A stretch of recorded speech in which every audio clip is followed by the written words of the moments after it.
अकोला जिल्ह्यातील तेल्हारा नगर परिषदेमध्ये यंदा चुरशीची पंचरंगी लढत पाहायला मिळते। महायुती महाआघाडी समोरासमोर लढत असून अनुसूचित महिला प्रवर्गासाठी राखीव नगराध्यक्षपद आहे। एकीकडे सगळे पक्ष सोबळावर निवडणूक लढवत आहेत, तर वंचितने देखील आपला उमेदवार देऊन निवडणुकीत रंगत आणली आहे। त्यामुळे यंदा तेल्हारा नगर परिषदेत कशी राजकीय समीकरणे असणार आहेत पाहूयात आमचे प्रतिनिधी जयेश गावंडे यांच्या रिपोर्टमधून। अकोला जिल्ह्यातील तेल्हारा शहर एक महत्त्वाचं शहर म्हणून ओळखलं जातं। औद्योगिक दृष्ट्या अद्यापही मागासलेलं हे शहर आहे।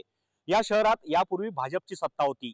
आताच्या निवडणुकीत या शहरात राजकारण चांगलं तापलं आहे, कारण महायुतीतील घटक पक्ष एकमेकांच्या विरोधात उभे ठाकले आहेत, तर महाविकास आघाडी आणि वंचित बहुजन आघाडी यांचं आव्हान देखील या पक्षांसमोर आहे। त्यामुळे हा गड नेमका भाजप राखते की आणखी कोणत्या पक्षाकडे जाते हे पाहणं महत्त्वाचं ठरणार आहे।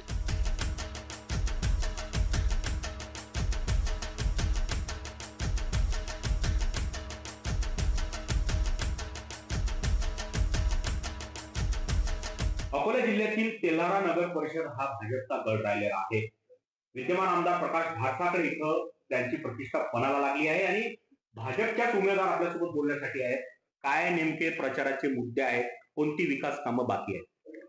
सर्वात आधी जर महिलांच्या सुरक्षेसाठी आपल्याला कदम उठवायचा आहे, म्हणजे त्यांच्या जेही सुरक्षेसाठी जेही आहेत विचार ते आपण करू। त्याच्यानंतर बायपासचा जो मेन मुद्दा आहे त्याच्यावर विचार करू आणि दुसरं बाकी जे मागील 9 वर्षामध्ये जे कामं बाकी आहेत ते आपण करून घेऊ ह्या काळामध्ये 5 वर्षांमध्ये।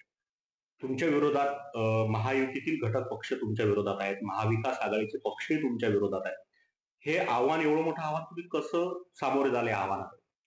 आव्हान जरी मोठं असणार तरी भाजप जे आहे खूप मोठी आहे। भाजप म्हटलं तर मोदीजींचाच गड आहे, तर आहेत माझ्या पाठीशी पुष्कळसे आहेत, जसं प्रकाश भाऊ भाटसाकडे आहेत आणि आमची जनता आहेत आणि पुष्कळसे मोठ्या आहेत, भाजपचे पुष्कळसे उमेदवार आहेत, त्यांचा सहयोग आहे। त्यांच्या सहयोगामुळे मला खात्री आहे की ह्यावेळेस भाजपच येणार आणि भाजप असल्यामुळे काही काळजी करायची गरज नाही।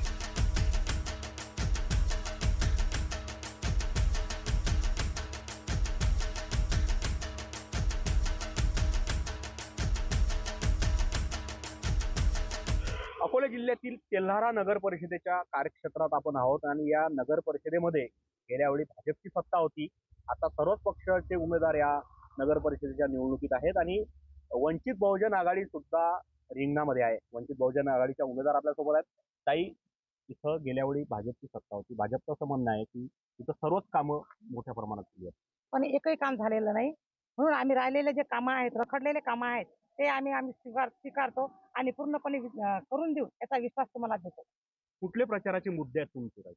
माझे इथले प्रचाराचे मुद्दे म्हणजे आपले रोड आणि अंडरग्राउंड नाल्या आणि जे सुशिक्षित बेरोजगार आहे त्यांना जी MIDC ची जागा पडलेली आहे, रखडलेली जागा पडलेली आहे, त्या जागेचं तिथं कुठेतरी एखादा प्रोजेक्ट आणून आपल्या जे सुशिक्षित बेरोजगार आहेत तरुण त्यांना त्यांच्या हाताला कामं मिळतील आणि जे सुशिक्षित महिला सबलीकरण झालेलं आहे त्या महिला सबलीकरणसाठी छोटे छोटे उद्योगधंदे इथं आणून त्यांना त्यांच्या उदरनिर्वाहासाठी मदत करण्यासाठी आमचा हा विकास आहे। सर्वच पक्षांनी उमेदवार दिले आहेत, एकमेकांच्या विरोधात जोरदार प्रचार सुरू आहे। आपल्यासोबत काही सामान्य नागरिक आहेत। दादा, तेल्हारा शहरात अशी कुठली कामं आहेत ती अद्यापही झाली नाही? तसं तर दादा हे टावर चौक आहे, अडीचा बाथरूम साठी अशी कोणती जागा आहे नाही। लेडीज म्हणा या कोणी म्हणा जेंट्स म्हणा साठी बाथरूमची व्यवस्था कुठेच नाही। कुठे म्हटलं तर बस स्टँडवर जायला लागते। सगळ्यात प्रथम तर माझ्यासाठी कमिटीला एवढंच दौरा आहे किंवा अडीचा मुत्री घरासाठी काहीतरी लोकल व्यवस्था असली पाहिजे। सर्व जनतेला सोबत घेऊन त्यांच्या अडचणी सोडवणार, सार्वजनिक अडचणी। कुठले कामं बाकी आहेत तुम्हाला? बरेचसे काम आहेत जे आधी अपूर्ण सुटलेले आहेत, काही पूर्वीचे केलेलेही कामं असे आहेत की ते निकृष्ट दर्जाचे आहेत।